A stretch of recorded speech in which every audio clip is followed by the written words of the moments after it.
My biggest fear is, her being tormented or locked in a dungeon or basement or something, because she loved to be outside all the time. That was her, unfortunately, her downfall. Me and Candace know for a fact that Summer was abducted. We know that, but that's unheard of. Hawkins County Sheriff Ronnie Lawson says they have found no evidence Summer was abducted. Because Summer loves me, man. Y'all don't fucking understand. Everybody thinks oh, poor Summer, poor Summer. Well, Summer loves her fucking daddy. I know in my heart and in my mind she was abducted. Someone snuck up there when we weren't exactly paying attention, and we don't know if they come in the basement and grabbed her, or if she stepped outside the basement and was walking to her swing or something. She loved to be outside all the time. That was her, unfortunately, her downfall.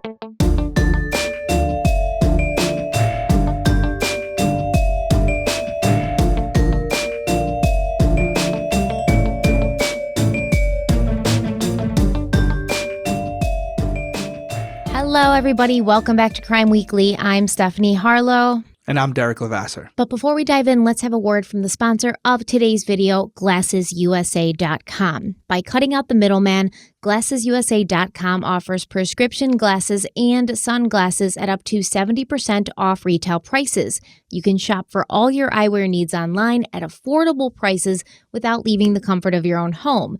And you might feel that shopping online for glasses would be more difficult than picking them out in person, but personally, I find it a million times easier and way less stressful since I'm not rushed. I have the time to really figure out what frames are going to look best on me, and I don't feel like I have to get in and out of the store. And GlassesUSA.com has several tools on their website to make sure that you find the perfect pair of glasses for your needs that fits your style. Their virtual try-on tool is so much fun. All you have to do is upload a picture of yourself. You can try in as many frames as you want to see which ones you like. I always use the virtual try-on tool when I'm buying a new pair of frames from GlassesUSA.com, and it really helps me see how large the frames are going to be on my face, where they're going to sit on my face, etc. They also have a prescription scanner app so that you can scan your current glasses, and that helps you figure out what your prescription is. It's easy, it's free, and it takes under 10 minutes, so you can really get all of that boring administrative stuff out of the way quick and get to the fun part, which is trying on the glasses and picking them out. GlassesUSA.com offers over 9,000 styles of eyeglasses and sunglasses, including in-house brands like Amelia E. Right now, I am wearing the Amelia E. Veronique in a multicolor, so it's kind of like blue, baby pink, cute colors. I love these frames. I think they're so much different than anything I've ever owned or worn before, but I really enjoy them. They're fun. And I also love these frames. These are the Amelia E. Jessica, and they are in beige and clear, so they're definitely a more neutral frame. I think I actually had these ones on last episode. GlassesUSA.com also has designer brands like Ray-Ban, Oakley, Armani, Gucci, and many more, and I am loving my new sunglasses. These are the Ray-Ban Ericas. They have a matte blue frame. They've become my new favorite sunglasses. I love them. And you can find every conceivable style and color of frame, as well as specialty glasses like sports glasses, safety glasses, and glasses for kids. And almost all pairs can be ordered with your prescription and blue light blocking coating if you spend a lot of time on the computer like I do and like Derrick does. Derrick, what kind of glasses do you have? So right now I'm wearing the Revel Dans, but I've been informed these are sold out, so sorry you can't buy these. However, I do have a couple more pairs.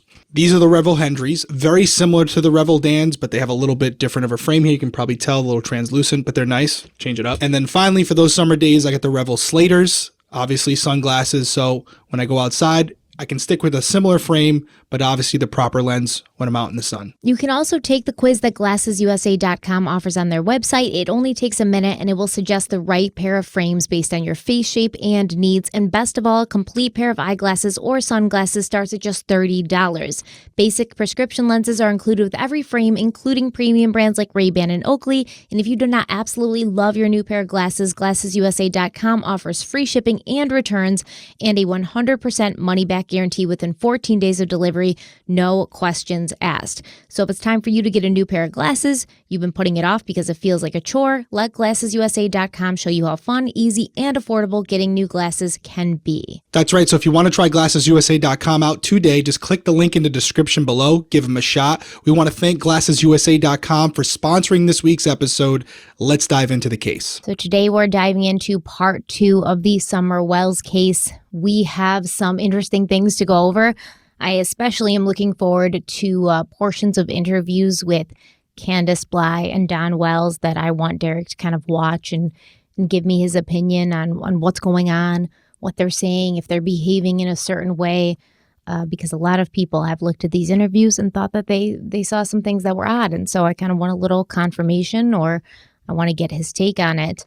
And, we're kind of going to go into the background of the family members, specifically Summer's mother and father. And in the next episode, what we're going to focus on is the theory that Summer could have been abducted. And it's kind of hard to focus on that theory because, as we'll talk about multiple times in today's video, the TBI and local law enforcement say there's no evidence that Summer was abducted. They have no evidence that Summer was abducted. They say it over and over again, which kind of leads me to wonder, well, what do they think happened instead, right? Because then you have either the options that Summer wandered off on her own and she was far away enough by the time, the cavalry came in that she didn't hear anybody calling for her, that she didn't see all these people looking for her and all these night vision airplanes and stuff didn't see her.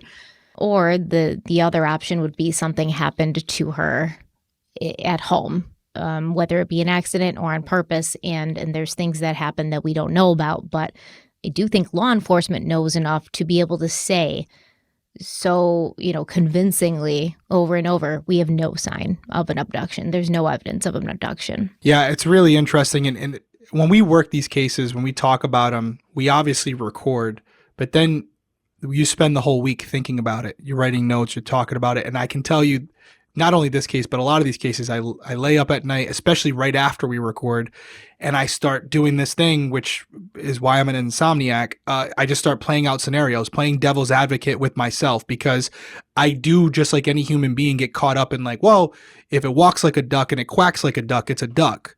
And I know from my own personal cases and from researching cases online as an investigator, where when that happens, that's when investigators sometimes make a mistake and they get so focused on one particular theory that seems like the most logical, come to find out it was something completely different, which is why it was never solved by them. So I'm really fearful of that, and I try to avoid it. And I was going back and forth because I know what a lot of people think. I know what I was thinking after the first episode. But then I had questions for you. It was too late to call you, but I was asking. It's never too late to call me, Derrick. Well, it was like 3-4 in the morning. But and I'm going to ask it now because I didn't ask you off camera, and I want intentionally. When I'm getting the layout of the house, I know if she comes out of that side door and she goes to the right? So her back is to the house. She comes out the basement door, goes to the right. That's going to wrap around the back of the house. And that's where you're going to see grandma's trailer and kind of a wooded area. I remember you mentioning something about a swing set. Is the swing set the same way where she would go to the right? Or would she go to the left more towards the driveway, the entrance driveway? So it's not a swing set. It's just like a single swing hooked up to a tree. And it is right up. So if she leaves the basement door, she's going to go up and to the right. It kind of goes up a hill to the front of the house where the main driveway portion would be, where the front door of the house is, where grandma's trailer is, where the swing would be. Yeah, that's where everything would be centrally located. She would have no reason to really go any other direction. Okay, so I have to look it up on a map too, because I'm under the understanding that the side of the house that we were seeing in the last video, where you come out the door, remember the door that we kept seeing in the video that they went into, which led to the living room? The way I was assuming that was the back of the house, because it felt like when they came out that side door, there was a driveway to the left. Maybe I'm wrong. Like if you came out of the house, the side door there, the driveway was to the left and you go to the right to get back to grandma's trailer. Okay, so what's at the front of this house then? What's at the front of this house? If that basement door is considered the back door technically, right? Because it faces the woods, then what's at the front of the house? Great question. It's a great question. But I remember you mentioning the swing set. And I was wondering, could that have been, or the swing, I should say, could the swing have been on the opposite side of the house where Candace and Grandma was? That's what I was wondering. That would create an opportunity. Okay, we both have the photo up right now. We can break it down. Yeah, I mean, this photo really shed some light on it. I should have looked at it before we recorded, but I'm glad we're doing it while recording. If you're on YouTube, you're seeing the photo right now as we're talking. If you're not, just type in Summer Wells house on Google when you get a second. You'll see something from News Channel 5. Great photo, high definition. So the best way I can describe it for you, if you're not going to go look it up, imagine a cul-de-sac, but instead of it being multiple houses in that cul-de-sac, it's just their house right in the middle. And it was what Stephanie was saying. So the front of the house is the side that we've been seeing in both episodes, where the trailer is directly out the front door. And I can't see the swing, but I'm assuming the swing is out the front door as well, because they said in the front of the house. The back side of the house, which was in question, is actually the back side of the house, although the driveway is the cul-de-sac that I'm kind of describing, where the road literally circles their property and goes back out. So the reason I had brought it up was, could Summer have been on the swing, which is out of the view of, Candace and Grandma? The answer to that question is no. And in fact, now seeing this photo, it would make me question more, what would be the purpose of Summer going the opposite direction of where Candace and Grandma were, which was right at the trailer, dealing with the cactus plants, right? So she would have no reason to go that way whatsoever. I'm not there. I'm not physically able to kind of observe what could be in that wooded area, but without knowing anything further, I don't know what would be in that direction opposite of Mom and Grandma that would draw Summer away from the house without telling Mom. There really isn't anything that anybody can figure out. And that's kind of the point. They keep saying like, she was either lured out or somebody walked right up and grabbed her and then walked away. And that's the whole hypothesis or hypotheses from Don Wells and Candace Bly. That either Summer was lured away, like somebody crept up and was like, "Come here, little girl, I have some candy." And Summer's like, "Oh, let me get that." And then she ran into the woods, or somebody just walked blatantly, brazenly onto the property, scooped her up, and walked back into the woods, down to the street, to a waiting car, and off you go. Yeah, I mean, I'm looking at different angles right now. I'm glad you said that. I'm very confident if there is an offender, an abductor who comes on the property, they have to be on foot. You would hear, it's like a crushed gravel / sand / rock. You would hear that in the tires. I'm sure most of us have experienced it. There's no way that vehicle would pull onto that property and not be heard by someone if they were outside.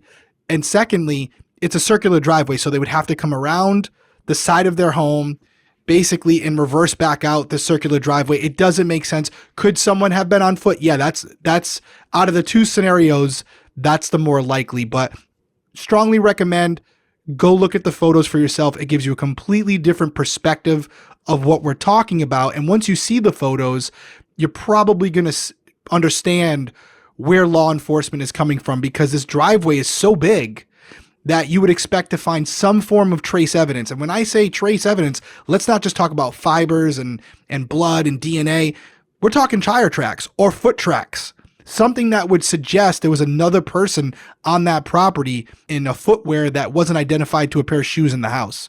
With everybody working on this case, I can promise you they had the dental stone out and they were looking for impressions that may not fit the sneakers or boots of the owners of that property. And once again, I want to be very clear when I say this is an isolated property. If you did not know it was there, you wouldn't just be wandering by, see a little girl playing outside and say, "Oh, a little girl playing outside, let me take her." This isn't really a crime of opportunity thing. This is somebody, if Summer was taken by somebody, they targeted her, they followed her, they knew where she lived, they knew who she was with at any given time, they knew when she would be alone. And they waited, they boded their time. Is that how you say it? Boded their time? They baited their time? I don't know, man. They waited until she was alone in that split second, just 2 minutes, says Candace. 2 minutes that Summer's alone. They came up and they took her without anybody noticing, without Summer yelling, without any of the 25 dogs barking and alerting somebody to this, if everything went kind of as it was saying. So it's very difficult. It's not like it's a neighborhood and some pedophile is driving by and sees a little girl playing and is like, oh, here's my chance. I'm just going to grab this little girl. You'd have to know Summer was there. You'd have to have known exactly where she lived. And that's what makes it a little bit more, I suppose, difficult to believe. And you'd think a little bit easier for law enforcement to solve if she had been abducted, because they could just look in her general area, look in her circle. This isn't some stranger who just popped into town, took her and left, and you'll never see him again. Yep. So we have another photo on the screen right now. If you're watching, John has it. It's a kind of a Google Maps view, more zoomed out than the previous photo, which really puts in perspective how secluded this property is. You can see the circular driveway that wraps around the house. Then there's like off that circular driveway, it goes up to the road, which I believe, if I'm reading it correct, it's Ben Hill Road, which leads out to Beach Creek Road. But in between that distance, it's a long ways away from that main road. And there's basically 2 or 3 properties right at the corner of Ben Hill Road and Beach Creek Road. And that's really it. And Summer would know this. Where's she going? And more importantly, why would someone come down that way on the off chance that this young girl is going to happen to be in an area where they can get in and get out without being detected? It's really hard to believe. I'll never say impossible, because obviously anything's possible, but looking at it from this scale, it's really difficult to see why someone would be in that area, even possibly looking for someone or just passing by and seeing her. There's no reason to be down that way unless you live where Summer Wells lives, and that's not the case. Everyone who allegedly lived there, we're going to get into Dawn, obviously, was on that property. Wait, so is this her property? Is this her house to the left on the map? Yes, that's how I'm seeing it. So you got the little blue, the red like dot there. I think that's just because it's close as it gets, but down to the left-hand corner, if the map's still up right now, see the circular driveway, you see the house, and I think if you zoom in, you can see Grandma's trailer, just a little bit of it on the right there. I think that's the property, because it's definitely not the top in the middle of the screen where that red mark is. So don't pay attention to that. Sometimes Google Maps, when you type in an address, it'll get you close. I'm fairly confident that that circular driveway right there is, in fact, that's Summer's home. And it is. As you can see the circle, you can see how it goes back out. There's a long driveway from the circle out to Ben Hill Road. Where do you see the driveway? If you look really close in the corner there, you can kind of see where that road connects. Yep, bottom left-hand corner.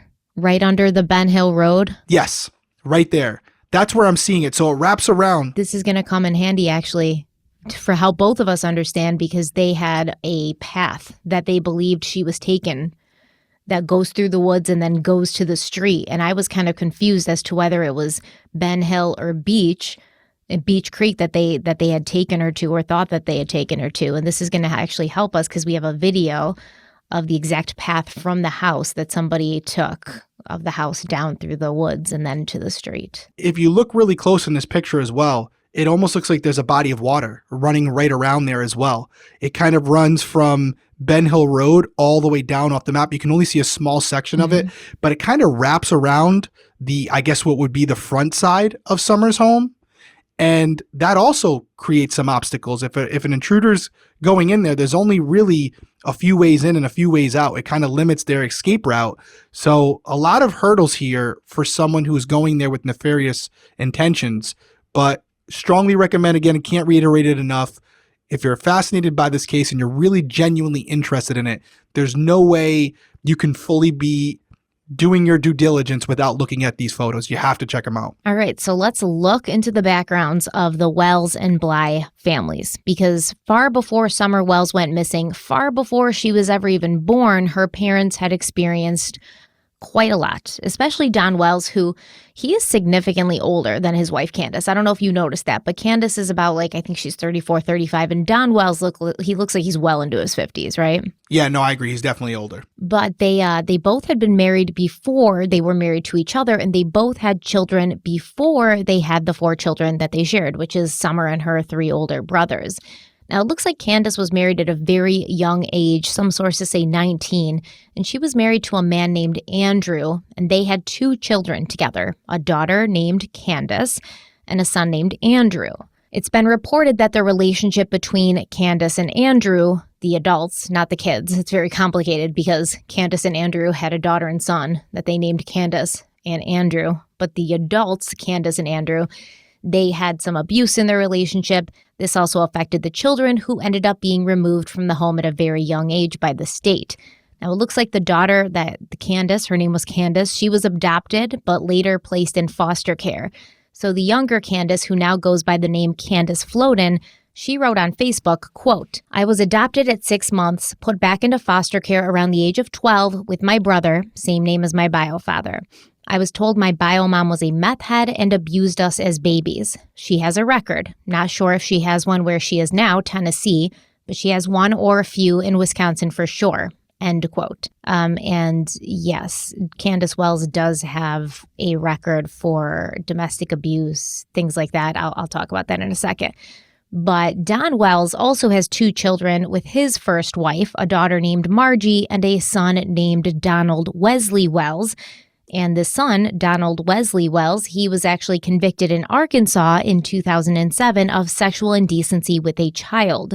Now, according to Don Wells, his oldest son was in Utah at the time of Summer's disappearance, and Don Wells has also downplayed his son's charges, saying that in Tennessee they would be considered statutory rape because his son was 19 at the time and the victim was his girlfriend, who was 18 months younger. So Candace Bly has some charges for disorderly conduct and domestic abuse from 2003, and Don Wells has been convicted of multiple felonies and has served time in prison for convictions involving drugs and burglary in Arkansas, Utah, and Texas, as well as multiple parole violations in the late 90s and the early 2000s. In Arkansas, he was charged with possession of a controlled counterfeit substance without a prescription and burglary between 2006 and 2007. In Utah, he was charged with aggravated assault, interfering with a public servant, forgery, burglary of a dwelling, and theft from 1990 to 2001. But according to Don Wells, he found God in prison and he started studying the Bible intently because he wanted to change. And if you watch his early interviews, the ones he does with the legitimate news stations, not the ones he's doing with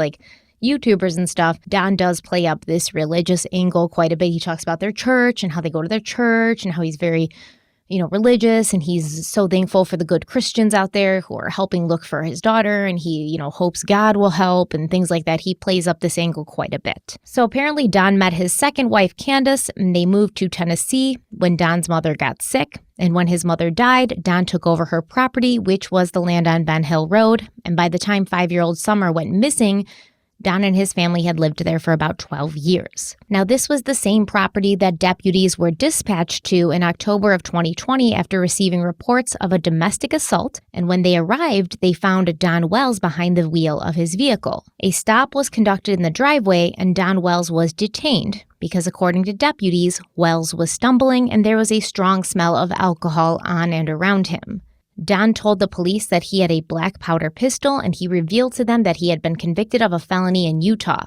Deputies then spoke to Candace, who told them that Don had come home drunk to find her with another man in their house, and he thought she was cheating on him, so he began to argue with the man. And Don Wells also had a struggle with Candace, causing her to be pushed down to the floor during this altercation, and she injured her knee. At that point, Don began punching himself in the face, and he left the house, at which point he was apprehended by police officers and booked into the Hawkins County Jail. The next day, Candace Bly filed for an order of protection against Don Wells, in which she stated that Don drinks and throws things, he was physically and mentally abusive, and she was afraid for herself and for her children. And her mother was also afraid that Don was going to hurt her. On April 21st, 2021, Don Wells pleaded guilty to possession of a handgun while under the influence, but the domestic assault charges were dismissed. According to Don Wells, there had been a miscommunication between himself and his wife, Candace, and she had asked the judge to dismiss the charges. Tonight, Summer's father tells us that he and his wife have put that incident behind them, and all they want is for their daughter to come home safe. I was in Utah, so she was thinking one thing and I was thinking another, but once we got to talk and figured things out, we smoothed it all out. I mean, there was It's just we weren't on the same page, a lack of communication. The following day, Bly filed an order of protection against Wells. In the order, she says Wells drinks and throws things and that he was mentally and physically abusive. She said, quote, "I am afraid for my children and myself." Because we were fighting, of course, people are going to tell the police whatever to get their way. We worked it out. She's apologized to me. 4 days later, Bly asked for the charges to be dismissed. Wells pleaded guilty to possession of a handgun while under the influence and turned the weapon over to the sheriff's office. The domestic assault charges and unlawful possession of a handgun were dismissed. She's went to the district attorneys. She even talked to the judge and told him that she made a serious mistake, and that's the end of it. She didn't get hurt, and I never hurt nobody. Let's take a quick break and we'll be right back.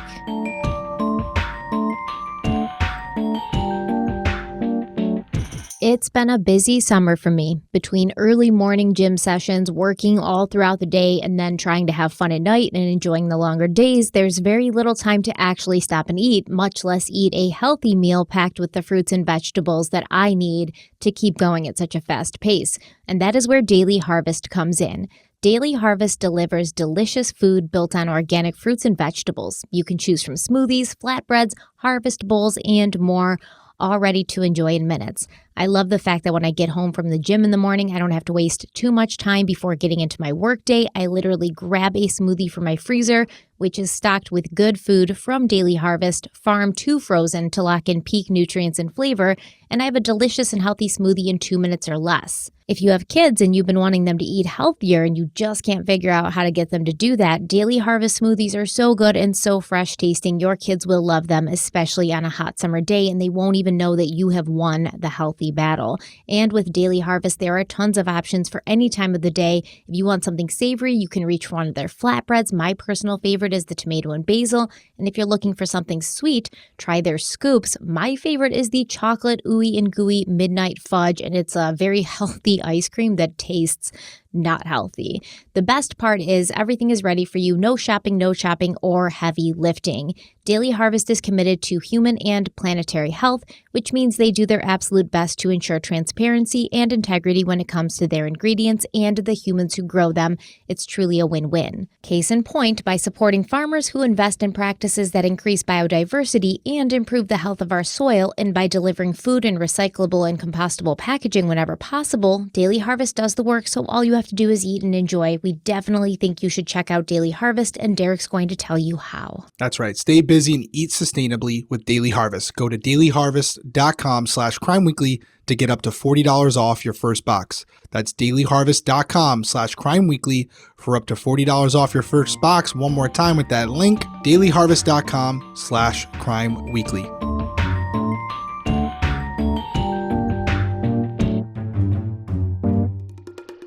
So there's a lot that to consume. It's really self-explanatory, right? They both had criminal pasts, and I'll first say that there are individuals who can have things like this in their past and go on to be great parents because they go through some things and they come out better on the other side.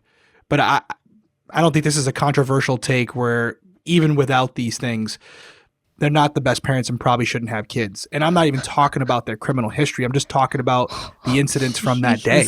Just leaving your children in their house. It's the truth. Just leaving your children alone and not seeing anything wrong with it. You're setting yourself up for disaster. Little boys being left in a home by themselves for 8 hours. That's the type of stuff that gets your kids taken away from you if reported. Period. Just that in and of itself. So I don't mind saying it. May not everyone agree with me, but you take what we know about just that day and couple it with some of these other things where it appears they haven't completely moved on from their past. And even with the kids in the home, there was signs of domestic assault, and there were cops responding. It's not good for children in the household. I can tell you, as someone who's had the police respond to my home, it's traumatic. And you couple that with the fact that there is clear evidence of negligence and not being present when your children are in situations that they could hurt themselves. Hate to say it, but not the ideal situation for children to be living in. No, listen, I agree with you. And there are situations, like I understand, sometimes you're a single mother, you have to go to work. What else are you going to do? You've got kids, like you have to work to keep a roof over those kids' heads. And, sometimes you have to depend on neighbors and relatives and things. But what we're dealing with here is a family who had a main breadwinner, and that's Don Wells. And he said often, when they moved to Tennessee, Candace, his wife, had decided she was going to be a stay-at-home mother, that she wasn't going to work and he was going to work construction and she was going to be a stay-at-home mother. So when you are a stay-at-home mother, there really shouldn't be a time where you're like, oh, it's either, pay the rent or leave my kids alone. That's kind of your job to keep the kids safe because you're the stay-at-home mother or the stay-at-home parent or whatever. Just because you want to run errands and you don't want to have 4 kids with you isn't a good enough reason to leave them alone. But I will also say the thing with having the guy at the house when Don got there, it looked like he was out of town, maybe for work or maybe to visit family, and then he came back in town and there's another guy there. And this guy, his name Wasn't Hunter, was no. it? Okay. All right. Just checking. I'm sure Don came home many a time to find Hunter there, so it wouldn't have been a surprise. But you ain't kidding. But however, this guy is kind of connected to Hunter and Hunter's mother, Allison, because apparently this guy was married. He lived in like a different state, and he was a friend of Allison's, and he didn't have a place to stay. So Allison had asked Candace if this guy could stay with her and like crash at their place. And I guess he did for a little bit. And I'm not sure if Don Wells just didn't know about it. It's all very like confusing, but I will also say having strange men that you don't know living in your house or crashing in your house or on your property when you have 4 young children there also isn't a great idea. Also not something I would do as a parent. And I'm not saying don't have family friends over, but make sure you know these people. And from what I can tell, Candace didn't really know this guy. It was just kind of like a favor to Allison, like, yeah, he can crash here. And he could have been anybody. Yeah. We're just scratching the surface, right? That's why I'm saying what I'm saying. I know when I get a reaction out of Stephanie, I know I went somewhere because she's not one. She's usually the one with the hot take. But it's definitely something where just with the limited amount of things you've told me as a parent myself, I wouldn't want my children being watched by Candace, period. So I can see just from the limited information you've told me, I can say and mean it that I don't necessarily think those kids were in the best situation, but I'm also not saying that, oh, just because she was not a good parent that she killed her daughter. That's not what I'm saying. It's 2 different things. But at minimum, that negligence and that lack of attention to your child can lead to an accident that could be fatal or an opportunity for someone to take your child from you without you knowing for an extended period of time. That's what I am saying. It does create that environment. Yeah, it's very difficult, this case, because typically I will try not to judge. I've been in different positions. I've lived with a single mother who had to do all sorts of crazy things sometimes to go to work. And that meant sometimes leaving me alone with my younger sister. And I wasn't like really of an advanced age at that point. So I try not to judge because I've been there and I know people who are there. But at the same time, like you said, am I going to be like, oh, Candace Bly is a great person, and yes, let me bring my kids over to her house for her to babysit? No, absolutely not. And when you have that gut instinct about somebody and a situation, it's important to listen to it. And I think that a lot of us out there, even if we don't want to judge Candace, probably still have that gut instinct where we're not like hiring her for a babysitter either. Yeah, she's not winning Mom of the Year anytime soon. Yeah. Now, in this next section, listen, we're going to get into some crazy stuff here. There have been other serious charges put against Don Wells for things he allegedly and reportedly did over 30 years ago. Now, normally, I wouldn't even talk about this because it would be all hearsay to me. You know what I mean? I wouldn't even talk about this. But he's kind of admitted it. So it's on the table. Don's stepsisters, Mary and Jeannie, they've accused him of sexually molesting them when they were younger.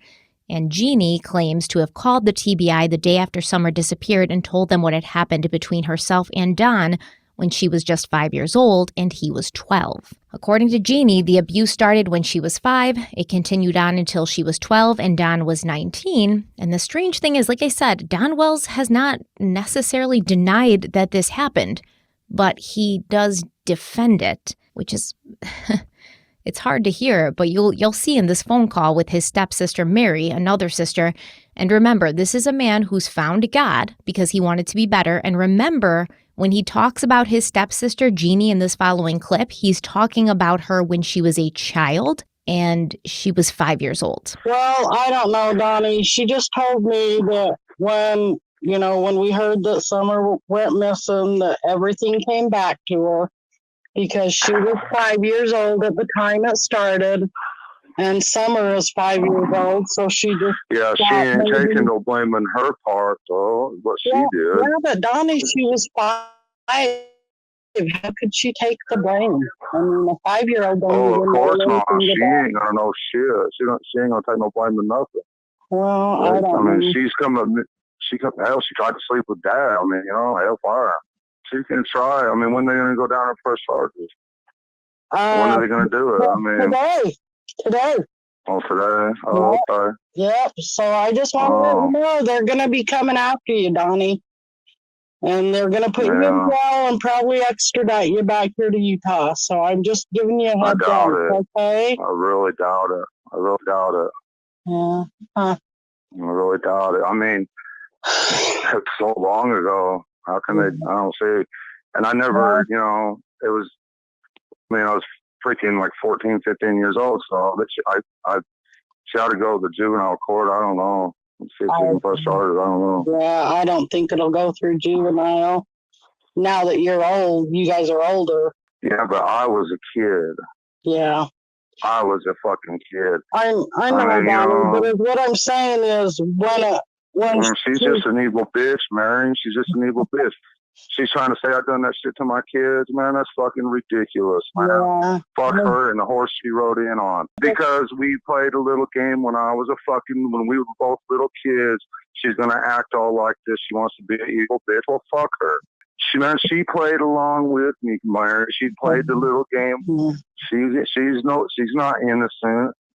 So I think it's pretty fucking evil gonna wait for somebody 40 years just for when they was playing house or whatever, and she didn't have no problem playing house.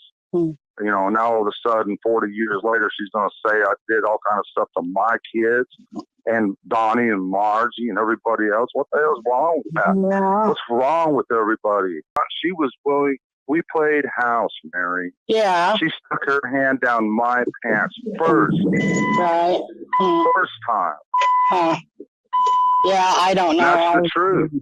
That's the truth. I swear on a stack of Bibles to that. She's the one that initiated the whole thing. Right. It was her.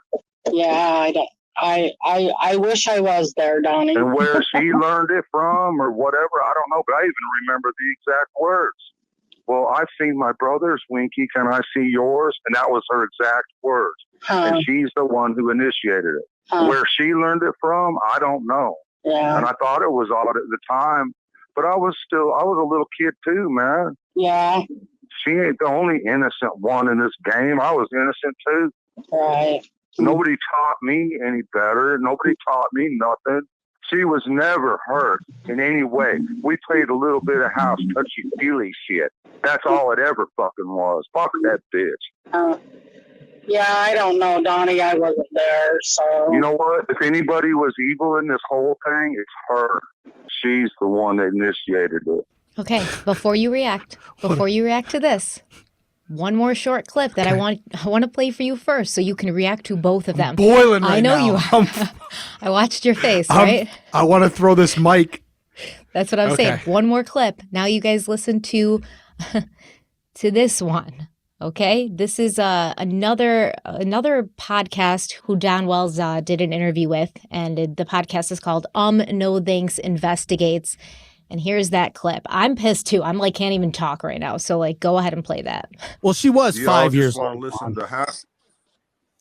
No, she wasn't. She was 7. That's another fucking lie. And you were older, so and I was you were 12. Well, that's still an age well, gap. you know what? Girls mature way faster. I understand that. They mature way faster in their evil ways. Right, I'm but sorry, it does. man, that's just how it is. It's just one of those things, Don. If you went in front of a judge and said, my sister touched me inappropriately. And then the judge said, well, how old were you? And you would say, I was 12, she was 7. And he goes, what shouldn't it be the other way around? She come on to me. She come on to me, man. She didn't come on. Now she wants to turn it all around and say all this crazy idea stuff. was a prank? But the truth of the matter is, she come on to me, bro. But you all don't want to face that fact. Well, but how can a 7-year-old come on to somebody?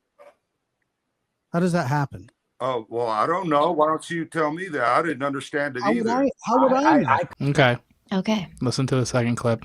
Guy's a scumbag. I don't want to get demonetized and just go off on a rampant here, but there's no justification for it. If anything, he's off with the math too, because I believe they were 7 years apart. So if she was 7, even at the time he was 14, he doesn't get younger as she gets older. That's what he's trying to do. But, I don't think I need to explain to anyone other than Don that if that was actually what happened, it's his responsibility to stop it immediately, not justify it. And the things he's saying about her are absolutely terrible. So just to add to my point that I was making earlier, because these interviews are from now, right? Mm-hmm. This isn't like 20 years ago. This is after Summer's gone missing. So this is his mind state right now. That's how he justifies things. This is Summer's father. So let's tie it into Summer real quick, unless you had something to say about those clips. I kind of want to just say the same thing. As far as we know from Jeannie, she was 5. They're 7 years apart. So, and to me, it doesn't matter if she's 5 or 7, there's not a big difference there when you're 12 and 14. What he's doing here is he's making it seem as if a literal child could be the initiator of sex. And he was just taken in by this siren song of this child. And he even says in that second clip, women mature faster in their evil ways. This is how Don Wells sees women, and not just women, but little girls, actual children who are 5 years old. He views them almost as full-grown women who are capable of sexually manipulating a man. And he even says, oh, she tried to do the same to my dad, this, and that. He's talking about either a 5 or a 7-year-old girl. It doesn't matter. A literal child. Okay, go ahead. Absolute scumbag. So if anyone didn't agree with me before, as far as there shouldn't be children in that home, maybe we're all on the same team now. Okay, how does this relate to our case? Because we're trying to find Summer. We're trying to understand what could have happened to her. Easy answer is there was molestation in the home. It got out of control. Summer was going to say something. Don had a reason, an incentive to kill her and hide her body because he didn't want to be exposed for the scumbag that he is, right? That's the easy one. Well, there's another option too. If she's being consistently molested in that home by Don, by whoever it may be, we have seen situations in the past where young girls who are being sexually raped, molested in this home will decide to run away.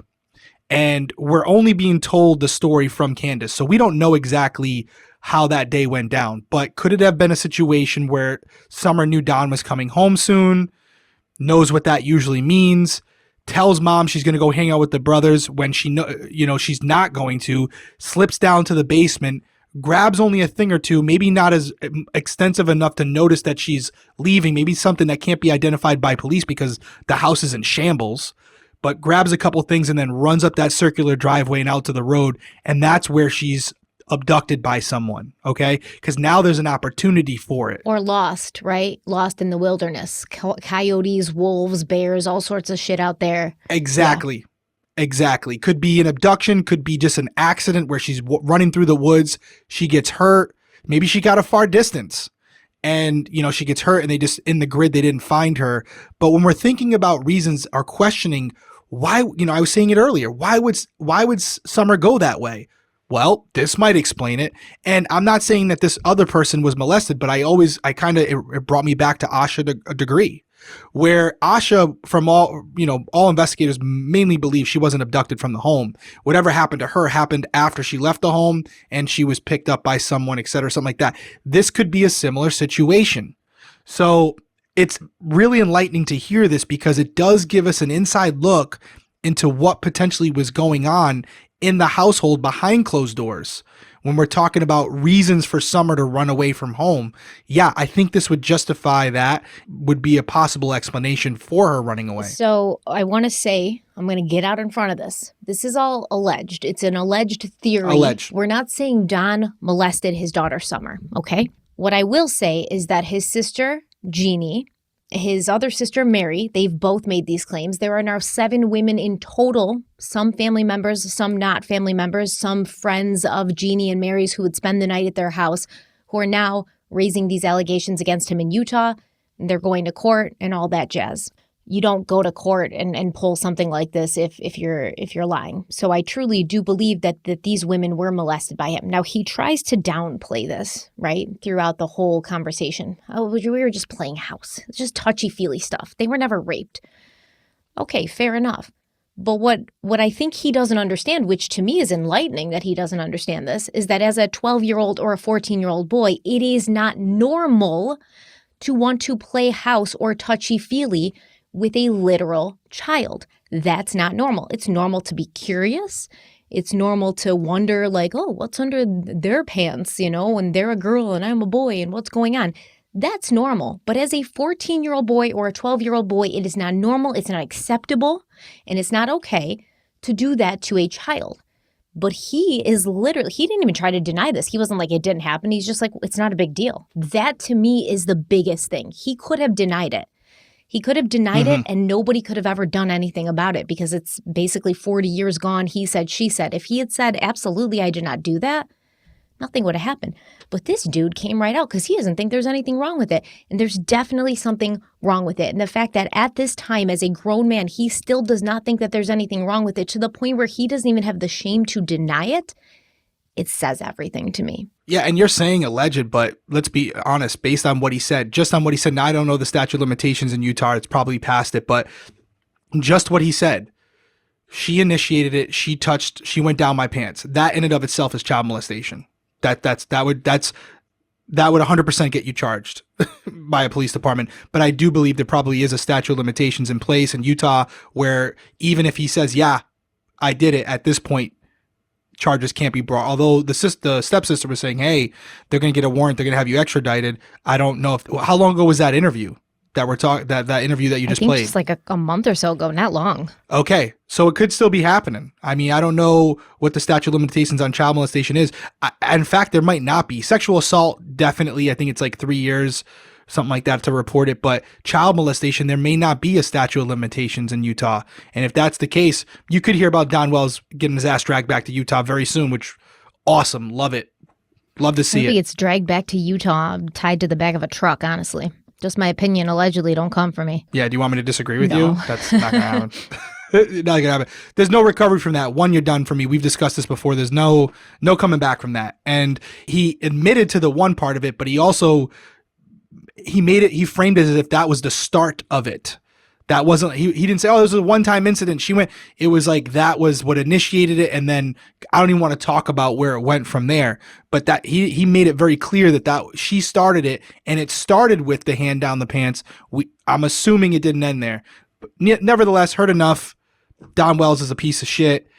Candace, just from the basic stuff that I've heard as far as just that day and the days leading up to it, not very attentive as a mother, and something that's kind of required when you're a parent. So not a fan of either of them. That all being said, there's nothing here yet that suggests they would have had a motive other than the one that I just mentioned as far as Don's concerned, to kill Summer and then hide her body.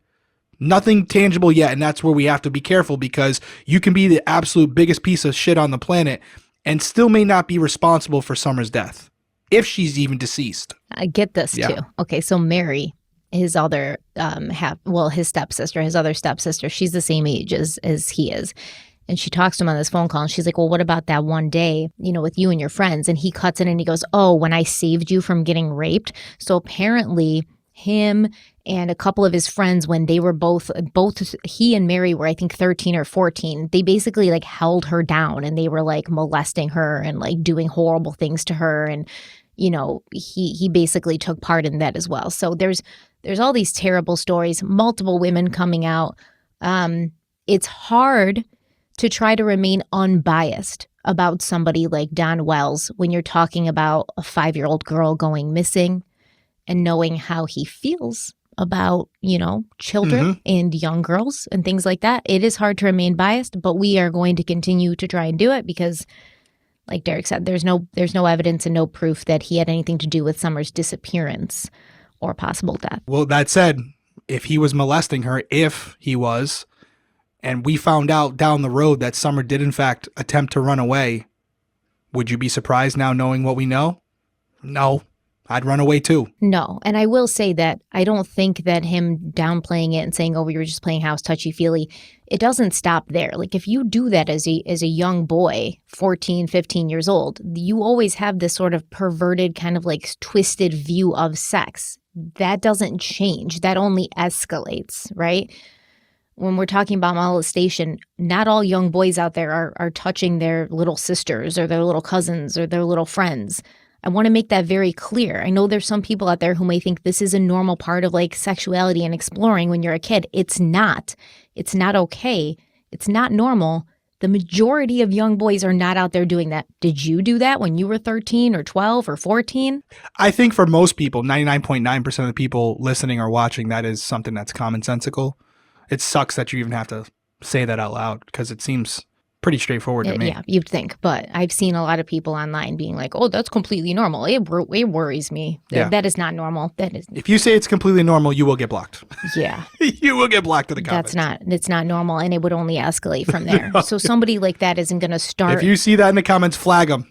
Oh, yeah. We're going to flag them, and we're going to get rid of them because... Call the local authorities where you live. We're going to find your IP address. Tell them to be on the lookout for you. Yeah. It's not good. So I hope nobody thinks that. And if you do think that, I don't blame you for thinking that. People are raised differently, but I do want you to revise your way of thinking because it ain't normal. Yeah. Let's take a quick break. Leave your name and address. Oh, no. Let's take a quick break and give us some time to simmer down, and we'll be right back.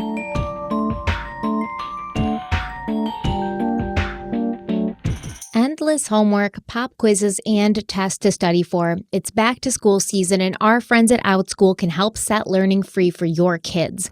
OutSchool offers live, online, and interactive classes for kids ages 3 to 18.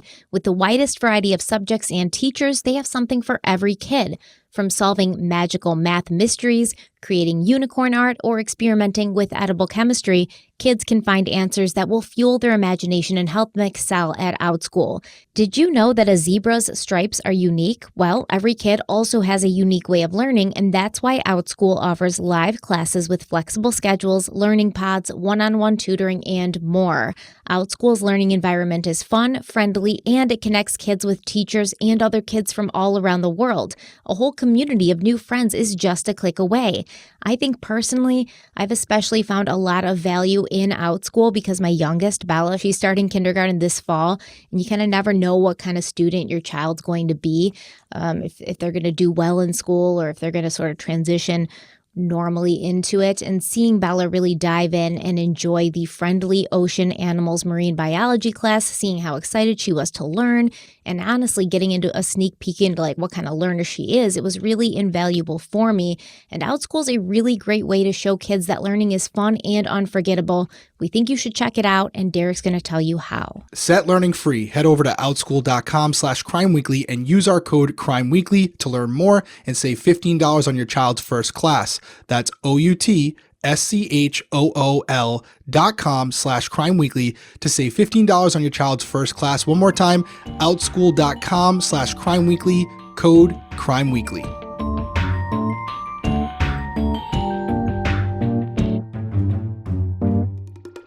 So I want to go back to the days after Summer Wells went missing. Local law enforcement and the TBI were conducting thorough and exhaustive searches, and that included dive teams, exploring waterways, neighborhood canvases, collection of surveillance photos and videos, collection of electronics from Summer's family, and the use of police dogs hoping to pick up Summer's scent and see if it could be followed. Now, according to the Wells family and according to Hawkins County Sheriff Ronnie Lawson, the scent dogs had picked up Summer's scent and they tracked it for a while before it disappeared near the road. Law enforcement has confirmed that Summer's scent was followed by these dogs to the road, and Ronnie Lawson said, quote, "Sometimes canines will lose the scent when it changes different types, where they maybe went from the gravel to the pavement," end quote. Don Wells posted a video on YouTube illustrating where the dogs followed his daughter's scent and where they lost it. So if you're watching on YouTube, you'll be able to watch the video. And if you're listening, I'll sort of explain what it's showing, and Derrick and I will kind of talk about what it's showing as we're watching it. All right, so what you see here is the back door that Summer would have reportedly gone out, and it basically faces the trail that leads down the hill, which Don Wells and others have called the dog trail, because I guess all the dogs run along it. Now, as the camera travels down the hill, you'll see like a message pop up, and it says, "In June, the trail can be walked very quietly. This was videoed near the end of October 2021. Wouldn't be as many leaves. This is after, obviously, you get more to the fall. Yeah. So obviously you hear anything back there. But as you can see, right, it's not really a trail, right? There's not a cleared out path or a specific area that looks as if it's been made into a walking trail. There are trees and vegetation that you'd have to push through. And I think whether it's June or October, you'd have a hard time going through it quietly, you know, without the 50 dogs on the property noticing. But I guess that's also assuming that Candace, see how it goes down to the road? Now, what road do you think that is? Ben Hill, right? That's Ben Hill. It's got to be. Yeah, because it would have been a lot further of a hike to get out to that main road. And it looks more like that curved road that we saw in the beginning of this episode that we put up on the screen. Yeah, to me, this kind of holds true with everything. It's almost like you did this on purpose, right, Stephanie? Where it kind of holds true. I don't want to interrupt the video as it's playing. Are they still tracking it right now? Yeah, so now they run down and he says Summer's scent went down to the trail, fading on the road. And then it says it fades. You'll see them kind of go up towards like a driveway. Summer's scent ended just beyond the dogs who are at the driveway. And that would be the driveway that goes up to Candace and Don's house. Summer's house. Yeah.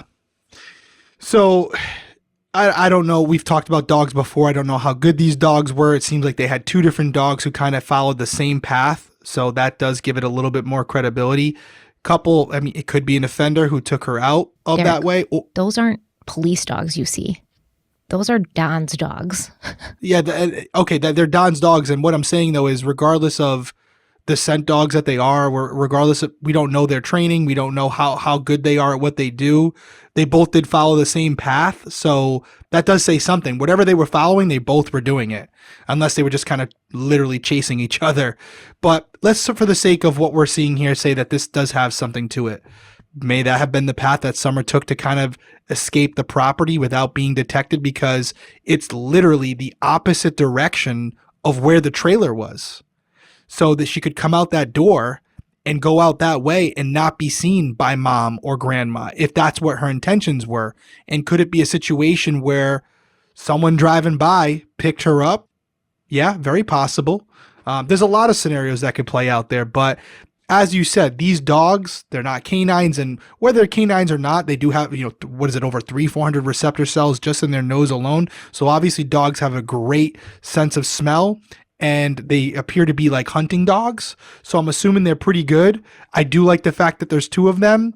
Doesn't seem like Don was manipulating them in any way to kind of have them go a certain way to maybe support his narrative. Because obviously their narrative is that she was abducted.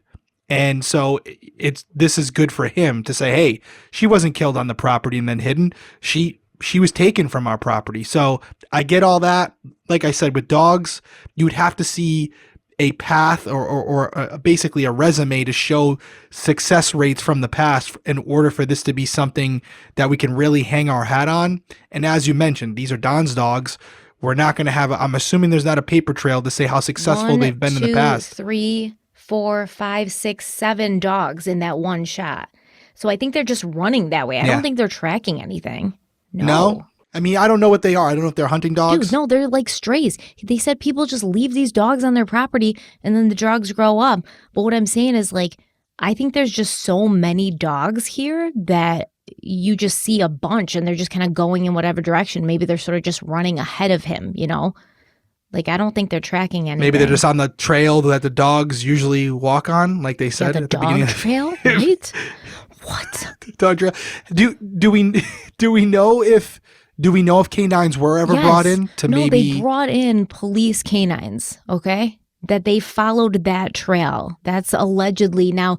So they're saying the same trail. So the police have never said like, oh yeah, that's the trail. The police said the dogs, the canines, the legitimate dogs, tracked Summer's path to the road where they then lost it. And the sheriff, Ronnie Lawson, was saying, you know, maybe it's because of a change in like pavement or a change in like, but they never told us exactly what the path is. This is Don Wells claiming this is what the path is. Okay, so when you were talking about Ronnie Lawson earlier, he wasn't referring to these dogs. He's referring to canines that he brought in. Okay, I thought that he was kind of referring to this video, like, hey, we saw the video. There was a separate set of dogs that were not put on video that kind of followed a similar path to the dogs that we saw in this video. But you know what else I think is interesting? He says like, oh, in October, in June, it would have been easier to get over here because it's kind of loud right now. But do you see the one part where you're looking from the road up at the house? Even in October, even when the foliage is sparser than it would be in June, you can barely see that house, okay? Oh, yeah. I just want to point that out. It's definitely secluded. Yeah. So you wouldn't be driving by and say like, oh, snap, there's a house up there. Let me go and see if there's a little child up there that is waiting to get kidnapped by me. You'd have to know where you were going. Not. You'd have to know you were going there specifically for Summer and like where she would be. That's what I'm saying. If you're gonna be an abductor, unless she ran away, unless she ran to the street, which after what you just told me, it's not as far-fetched anymore. No, it's not far-fetched. But you know what? Why are her parents so insistent that she did not run away and that she was abducted? Okay, they're not just insistent like, oh, no, she was abducted. We didn't do anything to her. They're like, absolutely no, she did not leave this property. She never would do that. Somebody definitely lured her out or came up here and stole her. Why are they so insistent on that to the point where you heard, even at the top of this episode, that them saying, we know for a fact she was abducted? How do you know for a fact? How can you even say that? Well, I think they know what people are saying about them. You know, the consensus out there is they are lying. And they are somehow connected to her disappearance and possible death. Yes, but still, the wandering off theory would still work in your favor. But it seemed like they kept saying, why are all these cops and searchers around our house? Why is everybody looking around our house? There's no way she's anywhere near here anymore. You guys need to leave this property and look for her elsewhere because somebody took her off. And in the beginning, people were like, why do the parents want them to leave the property so much? Like, why does law enforcement... Why do the parents want law enforcement to like get away from the property to the point where they're insisting she didn't even wander off when it's quite a like wild area? You know, it wouldn't make sense that she might wander off and get lost. Yeah, a lot of questions. I said it last episode, I'll say it again. I can definitely see why a lot of our listeners, our viewers, and other people who are in this field have been really drawn in by this case because it's perplexing. So on the official Find Summer Wells website, which is run by the Wells family, it says, quote, there is no way to know if it came from Summer directly or if her scent was on our dogs from playing with them and they spread it, or maybe on the boys if they came down through here after playing with Summer. But there is a good chance it was from Summer, possibly her being carried by someone. It is the only place that her scent was found to this degree that the dogs followed, end quote. Yeah, I mean, you just said it, right? Their incentive is to obviously show people, let's say they're telling the truth. They want people to get off of them as the suspects and start tracking down the actual killer that's out there somewhere who has their daughter. And I say killer, we're assuming that Summer's deceased. We're all hoping she isn't, but we haven't heard from her. This case is still new. So there's a strong possibility that she could be alive somewhere. This isn't like Springfield 3 where it's been 30 years. There's a strong potential where a year and she's 5. The stats are not in her favor. Right. Not in her favor, but not impossible. So let's keep that hope. But as far as their motive, yeah, they're operating under the assumption that they're innocent and that they had nothing to do with this, and they're using this as evidence to support what they believe, which is that Summer was abducted, or at minimum, what they want others to believe. Well, additionally, one of the Wells' neighbors claims to have heard a scream on the afternoon that Summer Wells disappeared. a scream that was preceded by a vehicle pulling into the Wells driveway and the sound of a truck door closing. The Wells family lives across the street from a neighboring property. On mirroring mountains, together they can be described as sentinels which sit high over Ben Hill Road. The night Summer went missing, the neighbor swears that she and her 2 children heard a scream shortly before they joined the search for a now missing Summer Wells. On the watch and hypervigilant. That's how Jody Sue Brown was the very day Summer Wells went missing. There was no TV, no noise at all. Jody Sue was in her cabin with her teenage kids, 19 and 14, waiting for anything. We were kind of hyper alert because of property things that had happened the day before. So we were listening for noise. Everything was kind of quiet. The sale brought a plethora of people to their door, confused about which piece of land was for sale, leading to a dispute of property lines. While we were out at one point doing survey lines, and there was a flash of a car that went up Candace and Donnie's driveway. Something about it struck me wrong. She and her family next heard a truck door slamming and dismissed it as their neighbors. The next sound was harder to justify. About an hour and a half before Summer is thought to go missing, Jody Sue, her son, and her daughter heard something far more suspicious. A scream. It stopped all 3 of us cold. Her daughter was the first to go to the cabin door. Then all 3 were there, listening still. We heard just this kind of shrill, almost animalistic scream. Animalistic, but not an animal. I knew it was, wrong. It wasn't a dog. It wasn't an animal. That vigilance kicking into overdrive. Jody Sue and her son went out to look for the source of the scream. My son and I decided to go out, look and see what we could see. We went back onto the bank.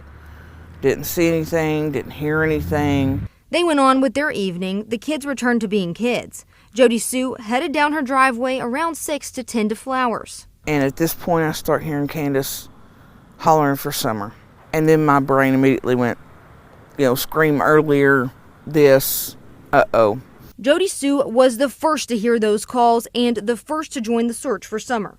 I dropped my purse. I tried to yell up at Candace. I was like, I'm looking, and I started looking. Jody Sue searched one side of a creek, Summer's brothers the opposite side. And you gave statements to the police, right? Oh, absolutely. Jody Sue had been interviewed many times by investigators, bringing up the scream often. But the sheriff doesn't believe the scream is related to the disappearance of Summer Wells. She's been interviewed numerous times by not only my agency, but the TBI and FBI, and we don't find anything with that complaint or information related to this case. Jody Sue wishes she could go back to just a short time before Summer disappeared and before the scream she believes was Summer. I wish every day that when I heard that scream, I hadn't tried to dismiss it. Hawkins County Sheriff Ronnie Lawson reiterated in an interview the same week as Jody Sue's that investigators have found absolutely no proof that an abduction has taken place. So Jody Sue Brown, she says she believes she saw a car pull into the driveway, then the sound of a truck door closing, and then a scream just before she heard Candace yelling Summer's name. But once again, law enforcement, they claim that this is not a credible piece of information, and this has obviously led to other questions as to whether or not Jody Sue and her children actually heard a scream, and if so, how did Candace and Grandma not hear a scream? This is what happens when you only have a small portion of the evidence. TBI, local police, FBI, they have it all. Timestamps, whatever they might have, cell phone, GPS cord, everything.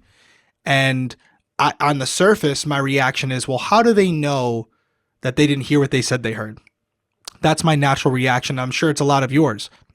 What do they have to discredit this family? If they're saying they heard a young girl scream, and they're saying that they heard Candace yelling for Summer almost immediately after, right? How are they completely ruling that out? What does law enforcement have to say? Nope, you're wrong. We don't believe it's connected to this case. I don't see how they would be able to determine that definitively, but that also is because I don't have everything they have, and maybe if I did, I wouldn't feel that way. But looking at what I've just watched and coming to my own opinions based on that video, this is all tying into something where it could be a situation where Summer was taken by someone, and in that moment where she's being taken, where she realizes this person who may have presented themselves as being a friend turned into a monster for her, and as she's screaming and they're sticking her in the car, taking off, and then maybe Candace is yelling for Summer shortly after because she realizes Summer's nowhere to be found. That's possible. Still it's a stretch, but the whole thing that's interesting to me is just law enforcement saying, nope, couldn't happen. Not true. For them to come out on record and say that, they better have something damn good. So I don't believe that she heard a scream. It seems like this woman and her family in general have been inserting themselves into this case online, on Facebook, on YouTube, taking super chats, stuff like that. So I don't necessarily believe that she heard a scream, but she did say something that interested me. A property line dispute and a property sale that was bringing all sorts of people to the area who were confused about what property was for sale. That's interesting to me because if you have a bunch of people in the area who aren't familiar with the area, who might be looking to buy a property, who might be wandering around trying to see which property is which, you might have somebody stumble upon Summer's home without knowing it was there before. So I would like to find out more about that. It was very difficult for me to find out anything about that. So I know there's a lot of people watching and listening who are like in this case, like in it to the point where you're hearing everything going on. If you have any ideas, let me know. Email me, put it in the comment section if you're watching on YouTube. So I would like to know that, but I don't know about the scream. However, I will say that Don Wells has really grabbed onto Jody Sue Brown hearing the scream. He talks about it a lot in interviews, even though the police continue saying there's nothing to it and they don't believe that what she heard was connected or that she even heard anything. So I will say that. Because don't you think if she did hear a scream, Grandma and Candace would have heard the scream? They're right there. Yeah, that's one thing that runs through my head. You would think, especially if they're saying they heard Candace yelling for Summer almost immediately after, right? Yeah.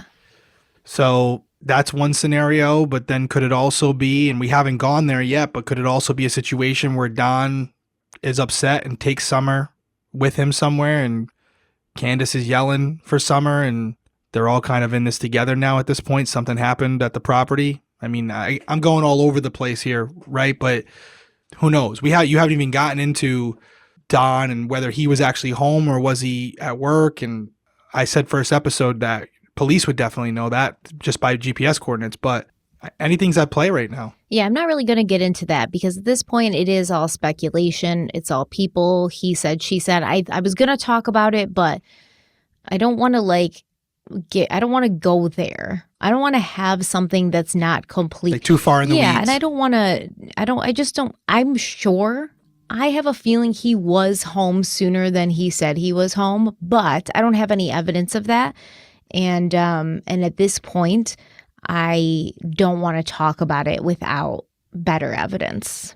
So if you want to look it up. Fair enough. I appreciate that. Yeah, if you guys want to look it up and see, there was messages that Candace was sending to a friend saying like, oh, Don was actually home earlier than he said he was. You know, just don't tell anyone. You can look that stuff up. You can find it. It's out there on the forums. But it's all hearsay for me. And you can fake text messages and stuff so easily nowadays that it just doesn't feel right for me to really go in depth and use it as a legitimate thing at this point. Now, reportedly, both Don Wells and Candace Bly have passed polygraph tests, which Don Wells was eager to tell the media. To me, it means nothing. You guys know how I feel about lie detector tests. I feel like they're junk. I don't believe in them, and I think you can pass them if you're good at lying and if you remain calm and if you're on some serious drugs or alcohol that kind of makes you more calm. Then you probably might have a better chance of passing. But Don was very insistent to make this fact known to the public because by this point, most people had already turned on Don Wells and Candace Bly, feeling that there was something they weren't revealing and feeling that they knew more about their daughter's disappearance than they were saying. Just 2 weeks after Summer's disappearance, Candace and Don sat down with local news station WJHL, and what some believed to be their strange behavior and bizarre comments added fuel to the fire. By this point, both Don and Candace were insisting to anyone and everyone that they knew Summer had been abducted, and law enforcement and the TBI were still reporting that they had found no evidence of an abduction. But the TBI had put out information to the public that they were looking for a 1998 to 2000 maroon or red Toyota Tacoma with a full bed ladder rack and white buckets in the truck bed. Investigators had reportedly received information that a vehicle matching this description had been seen in the area of Beach Creek Road and Ben Hill Road in the late afternoon or early evening of either Monday, June 14th or Tuesday, June 15th, 2021. And if you remember correctly, Summer goes missing on the evening of Tuesday, June 15th. The TBI made it clear that the driver of this truck was not a suspect, but they wanted to speak to him or her as they may have had potential witnesses and seen something which could help in the search for Summer. Now here's Candace Bly and Don Wells reacting to the news of the truck. Just go to the FBI, the police, and clear it up. I mean, I don't know, it seems kind of elusive. It's really strange that I've never seen this truck, and I've never heard of it until just recently. But I wish they would come forward and explain themselves. We just want to focus on the good friends and Christian people that are trying to help us and praying for us and praying for Summer. And we thank them from the bottom of our hearts, and that's the kind of people we try to relate with and socialize with. So we don't know anything about, no red truck, or we hardly know many of our neighbors, because we just try to be around good people. And we do have good people in this area, we found out since this has all happened. We got some real good neighbors and good folks everywhere. I gotta say, I don't know if because I'm already crossed the point of giving the benefit of the doubt to Don and Candace, in case that hasn't been made clear in this episode. And weigh in the comments below if you're watching on YouTube if you don't agree with me. But something that just came to me, and it's been in a lot of interviews that we've seen, and they've done a lot of them. I've never seen a tear. Yeah. Not one tear from either of them. Very calm, very collected, always on script. Maybe that's just their personalities. Maybe they got all their tears out off camera, but from cases that we've seen, that we've done right here on Crime Weekly, whether it's 6 months, a year, or 20 years later, anytime the parents speak about the loss of a child, they can't but help but break down, because it's something, it's a wound that never heals. And that's not me just saying it. That's the truth. It's something that you never get over. Even you think about John Walsh. Obviously later in life, he was able to talk about it, but even in interviews years later, he was still breaking down about Adam. And that's a strong and mentally strong individual right there. He went on to create this whole different world that goes after, people who hurt children from this. But even him, he still messes them up, and they, not a single tear, not even a tremble in their voices when they're speaking. So just an observation. Maybe I'm looking too deep into it. Let me know what you think. You guys are watching the same stuff that I'm watching for the first time. Stephanie's obviously seen this before.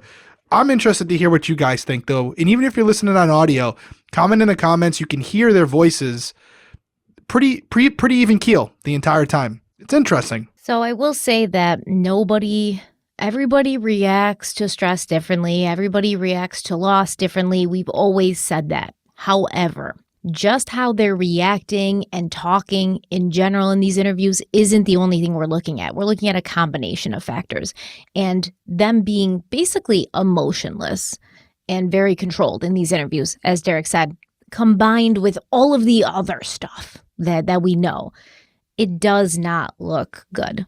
But I will say in general, I wouldn't say that anybody specifically acts a certain way when under pressure. Some people go introverted.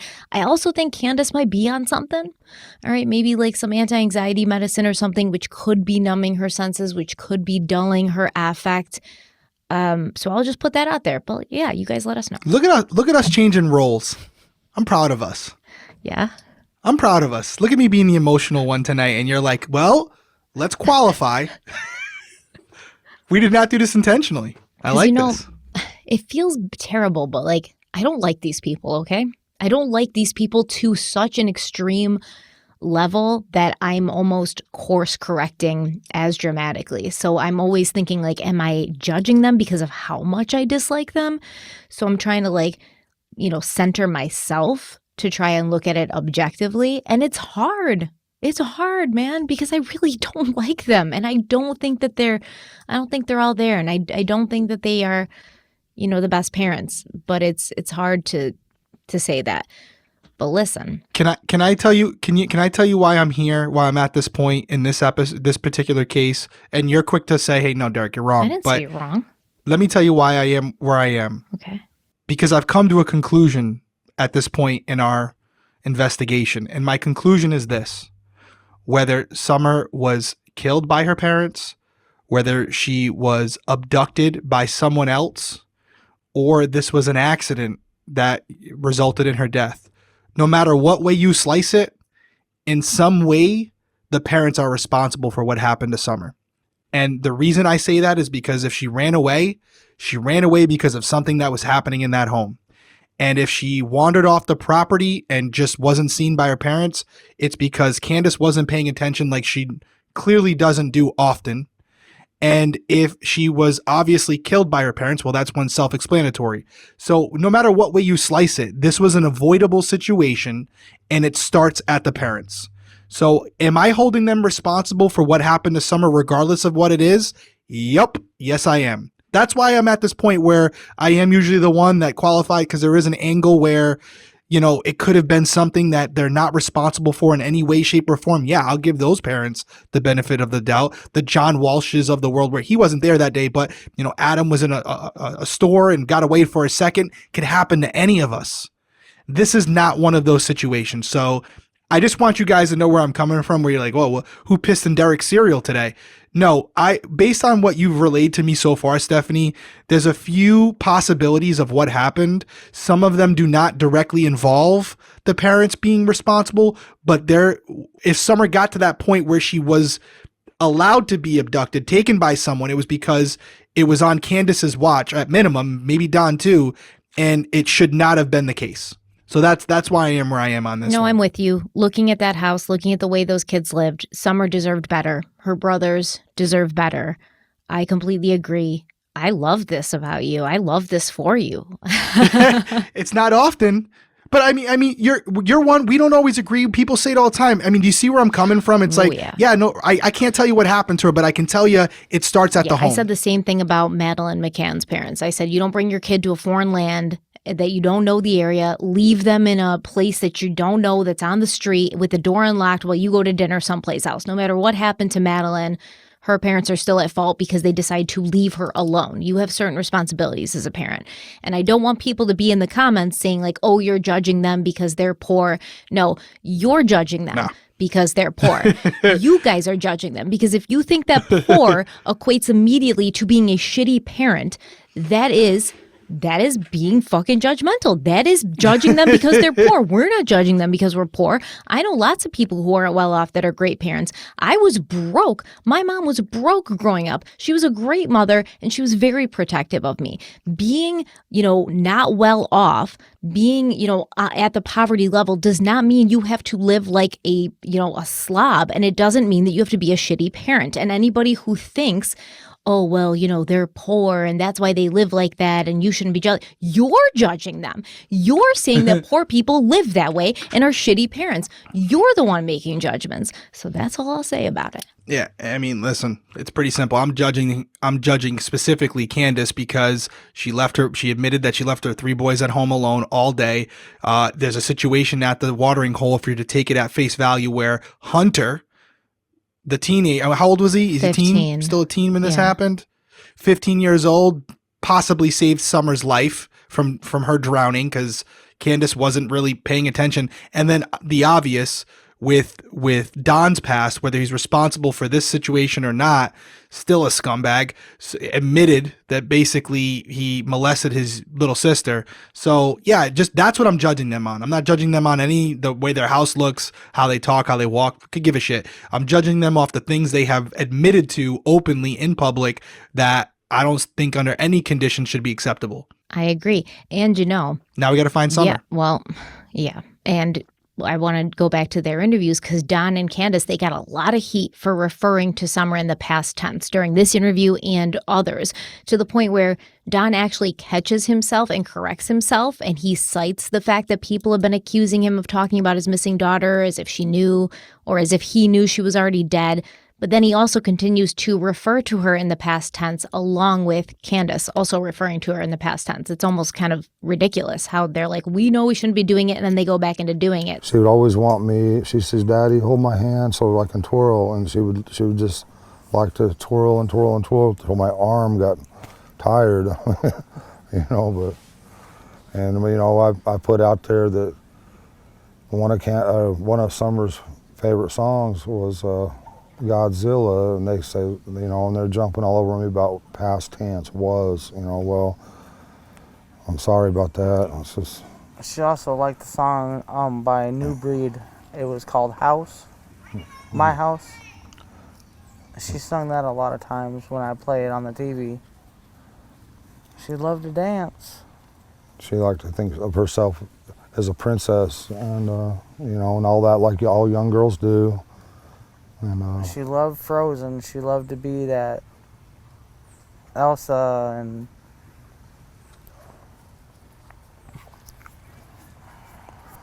I think she really loved to be in church because she felt a lot of love there, and I think you can't explain what that love is, but you feel it and you know it, you know, when you're young, and she felt that there, and she loved everybody in that church, or she loves everybody in that church. I should rephrase that because they'll tear that apart as past tense, and I apologize again for that.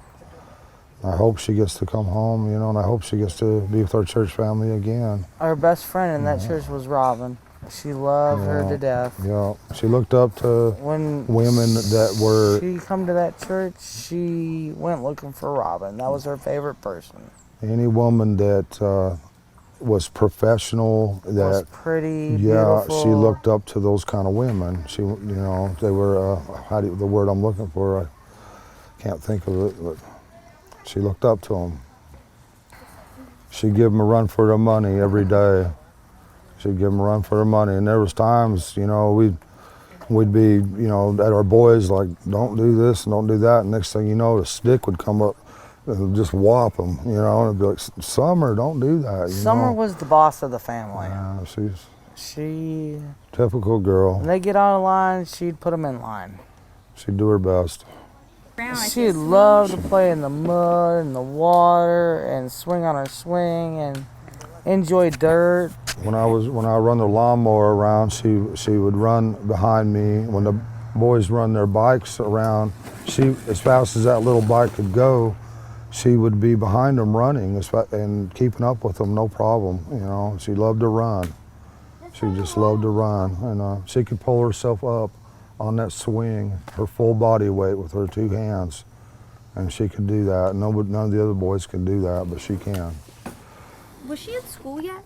No, she's going this year. This was supposed to be her first year. She's been, we did all the, what? I took care of everything. Yeah. I had her already took on all of her shots and registered in the school ready for this year. I don't have a lot to say about that clip. I've said it in the past. I don't think Don or Candace are scholars by any means. So the past tense, present tense thing to me, depending on the situation, if it's like a 911 call immediately after, that can maybe give you some insight. But when you could see they constantly went from present to past in there, and I don't put a lot of weight into that. I never have. Some people do. I don't. I agree. I think it can be sometimes just a certain vernacular, a certain way that you talk, where you kind of do. You know, I've done it before. Like I was when I was researching this and then I was going through, I did it with my own kids, you know, like, oh, Bella loved to do that. And she's like standing right next to me. So it depends. But maybe the past tense or the reason for the past tense wasn't necessarily a sign that they knew what had happened, but simply the fact that they felt with everything in them that Summer was gone, that she had been taken, and she wasn't coming back. If there's any way, if you can find it in your heart to please release her somehow, I don't know how you might do that. I mean, 'cause you're probably scared of going to prison for the rest of your life and everything else, I'm sure. But please find it in your heart, have mercy, and find a way of letting her go and where we can get her back. And just please have mercy on her and you know, and us and her brothers. And she's such a loving, good spirit. Please, please don't hurt her. Please let her come home. My biggest fear is, you know, her being tormented or locked in a dungeon or basement or something, because she loved to be outside all the time. That was her, unfortunately, her downfall. 'Cause a lot of times the boys would be inside and we'd be like, "Where's Summer? Why'd you leave her out there alone?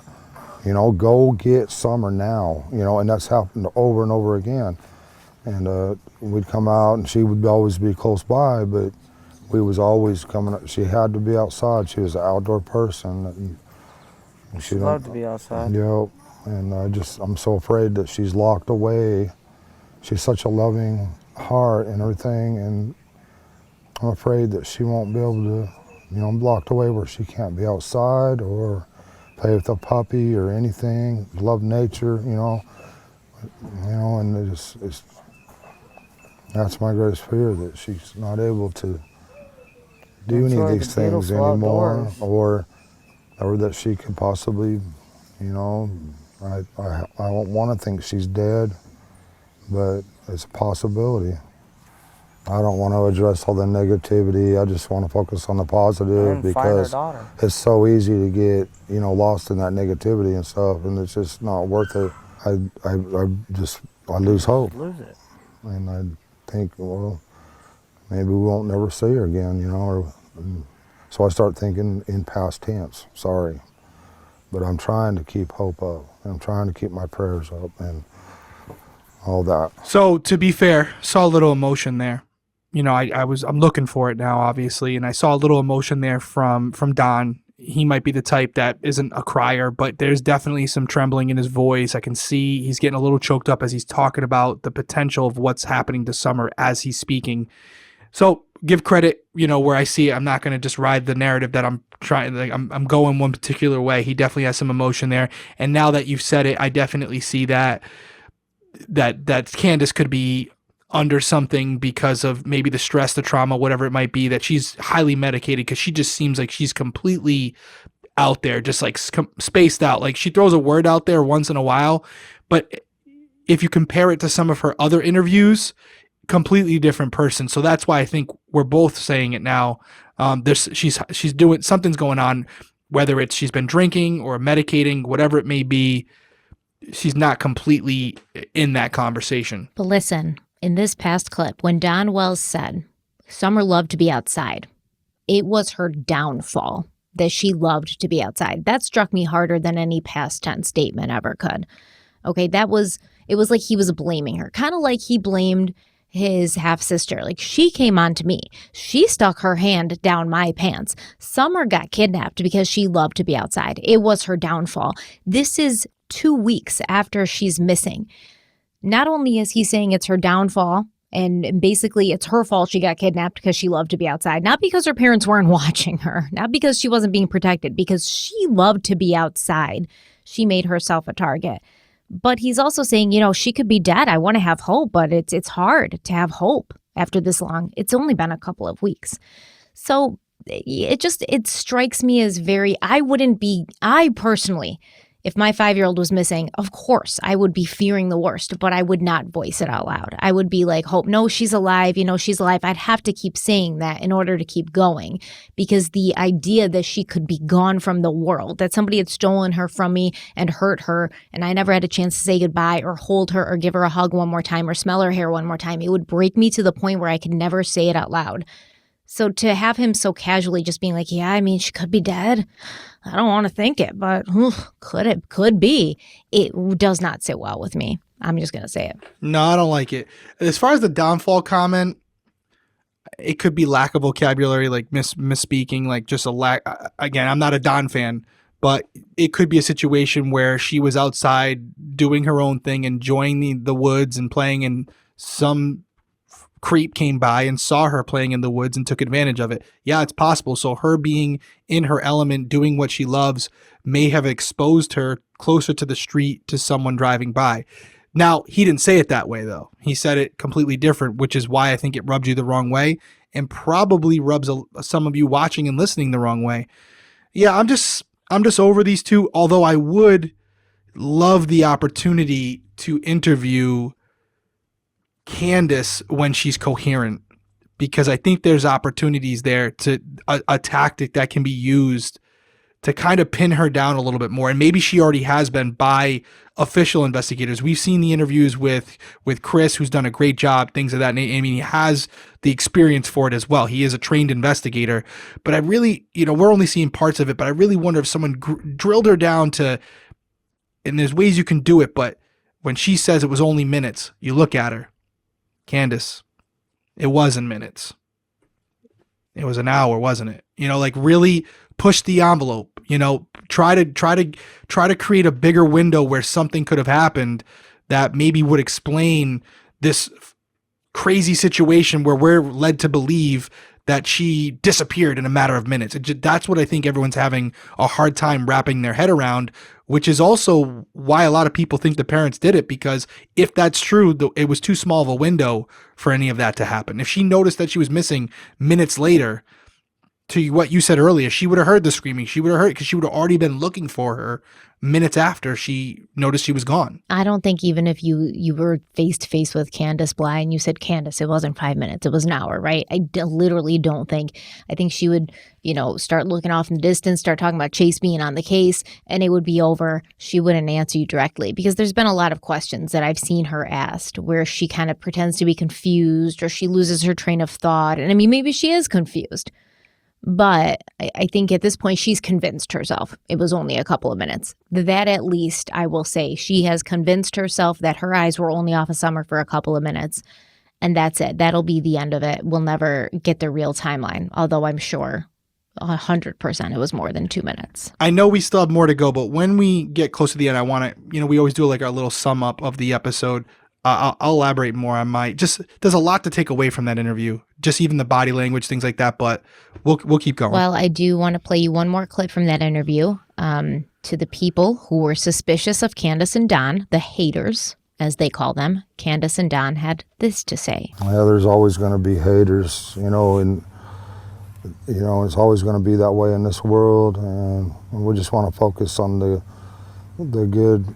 I'm sorry that you feel this way about us, but we love our children with everything we have. We've never went without, thanks to Summer's daddy and my husband. He's always provided for us and has worked as much as he could and can and still is. And I'm sorry that you guys feel that way, but that's my baby, and nobody would ever treat her like that as long as I was around. Ever. 6 weeks after Summer vanished, her 3 older brothers were removed from the Wells home after an investigation. In the aftermath of this event, Don Wells, he kind of made it seem as if the boys had been taken from the house because of all the attention the family had been getting since Summer disappeared, which had brought in all sorts of people to their property, like YouTubers and amateur sleuths who were either harassing the family at home, harassing Don Wells at work, or sneaking around on the property looking for clues. Looking for clues, air quotes. The 4 have a combined following of over 2 million people. They say they came here for answers for both themselves and their ample audience. I mean, it's been 6 months. 6 months. 6 months. And I don't want this girl to be a cold case. They're at like a stalemate here. It's been 6 months and they still don't have answers. So they are here, 4 social media sleuths from around the country traveling here to Hawkins County to keep up awareness. Summer Wells is still missing. Pressure breaks pipes. They are social media influencers and investigators. Their goal is to make noise and get noticed.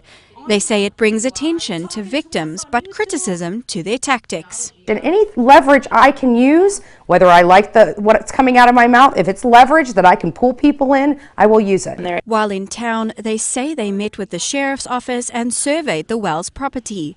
They deliver any findings back to law enforcement.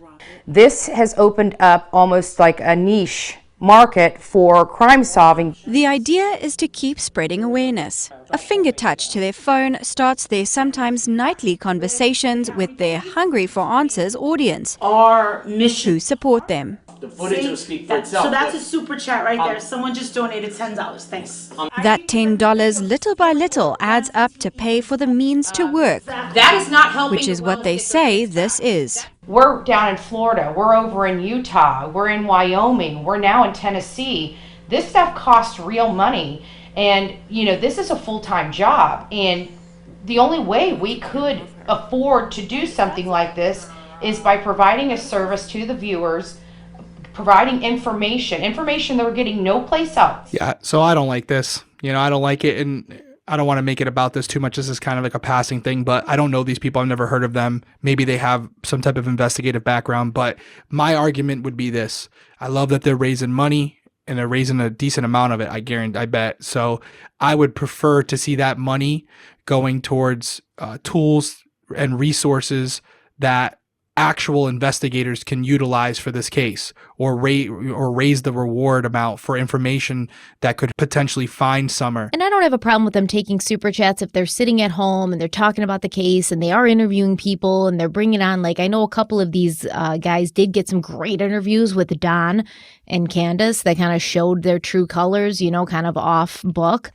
But I don't see a point to travel there. And in fact, a couple of these people did get themselves in trouble. I think one person got arrested for trespassing, and it was kind of a mess. And I think it kind of gives like Don and Candace like this way to make themselves look like victims, even though I wouldn't say these two are like necessarily victims. But they can now say, oh, well, you guys are harassing us and you're attacking us and you have no proof and things like that.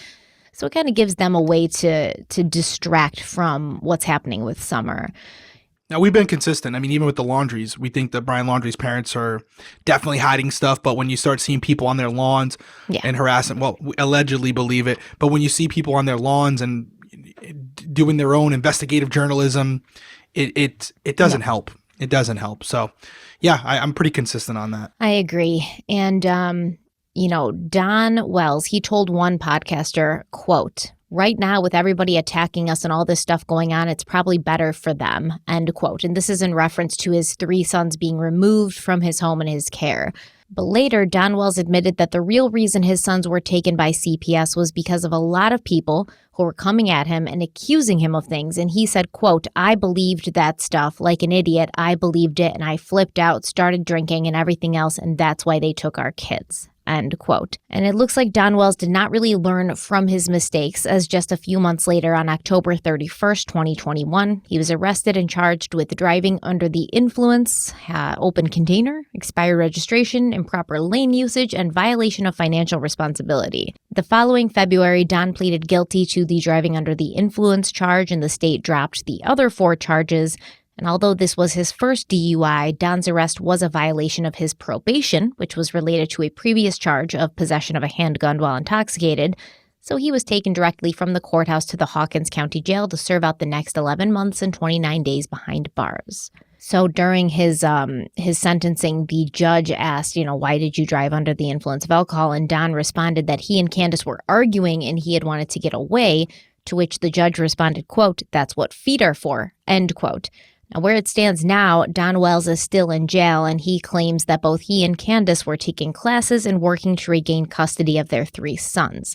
On July 19th, 2022, Don Wells shared a letter with the media, a letter that was addressed to the person or persons responsible for kidnapping Summer, and it went on to say, quote, "Not only have you broken Summer's heart and taken her away from her mother and father who love her very much, but you've ruined her chances to become educated, ruining her life. You've also broken the hearts of her father and mother and brothers, and in the midst of all the commotion, ruined our lives. You see, the public blames us.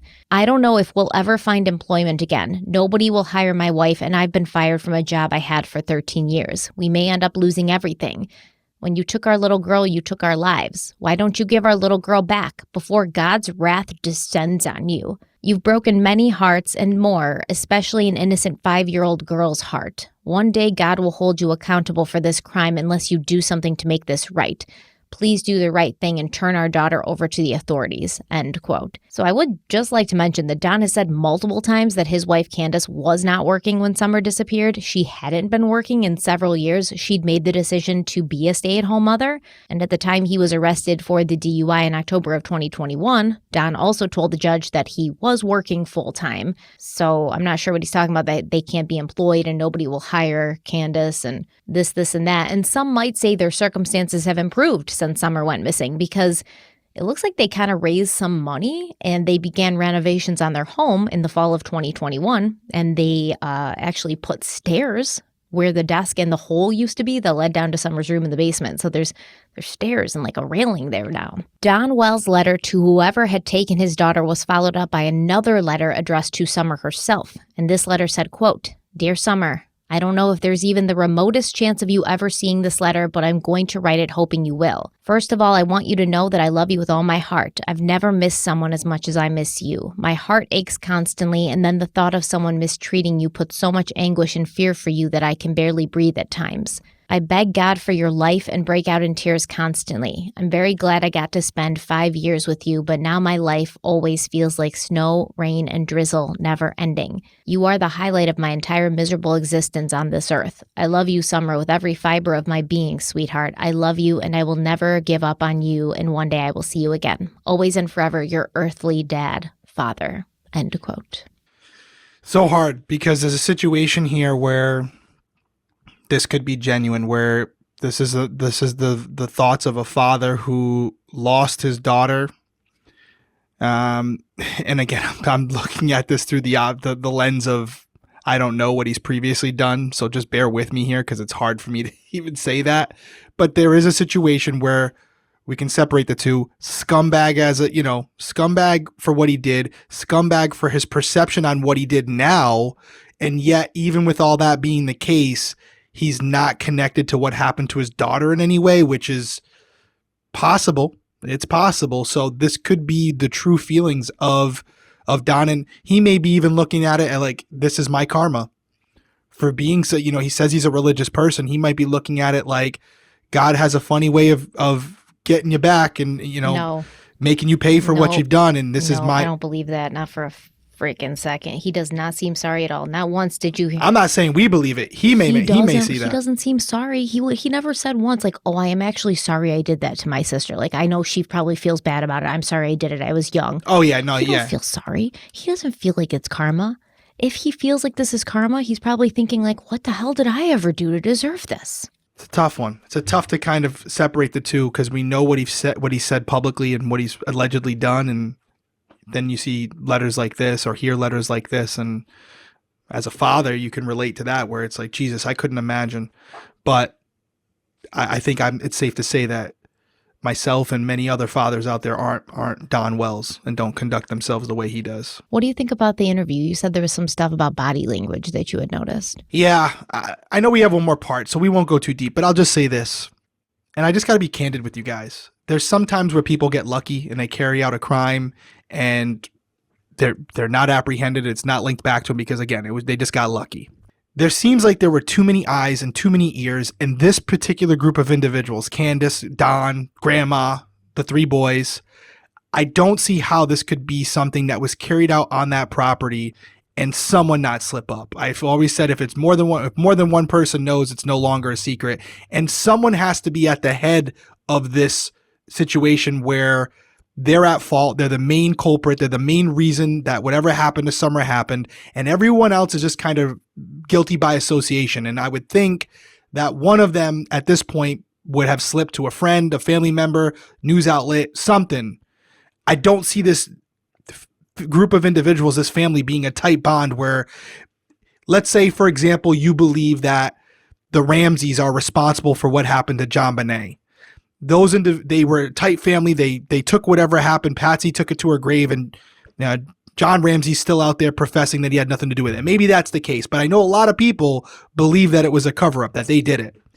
I don't see this family being able to carry that out and completely avoid detection from the TBI, local police, and the FBI. There's not a single piece that connects them to this. So there's something that we're missing here. There's something about this case that we don't have yet. Could be another person, could be, I don't know what it is, but I just don't see, when I look at the body language between Candace and Don, them being such a tight couple, that whatever was happened, if it was them that did it, if whatever happened to Summer is at their hand, I just don't see them being able to get it by everybody. I just don't see it. They don't seem strong enough as a couple. And there's also the theory, that she died in an accident, right? And then they covered it up. But why would you do that, right? If it was an accident, then why would you cover it up unless it was some accident that led back to severe neglect? Then I could see that. But like you said, if the boys are playing with Summer and something happens and maybe she falls down the stairs or whatever, that ladder from the main house into her basement room, maybe she breaks her neck or something and now they got to cover this up. Why would you do that if it was an accident? So that really kind of goes out the window too. And like I said, in the next episode, we're going to explore the stranger abduction theory, or just the abduction theory in general. There's something called the cornbread mafia that everybody's talking about, and they might be involved, and a bunch of pedophiles that Don claims are living around the area and things like that. So that might have something to do with it, even though the police did talk to all of those people. So I'm not sure how that could be, but we will talk about that and kind of explore that theory next time. Yeah, absolutely. Guys, we appreciate you coming and checking us out again, sticking with us. The channel's been doing great. If you're listening on audio or you're watching on YouTube, we truly appreciate the support. If you want to follow us on social media, you can go to Crime Weekly, @Crime Weekly on, I believe it's Twitter, or Crime Weekly Pod on Twitter and Instagram. If you want to support the coffee, like we had said last episode, we have the Fight Crime mission that we're going for here. A portion of the proceeds from every bag is donated directly to organizations or family members currently dedicated to fighting crime. If you want to check that out, you can go to criminalcoffeeco.com. Guys, we appreciate it all. Have a good night. Be safe. We will see you next week. See you next week. Bye.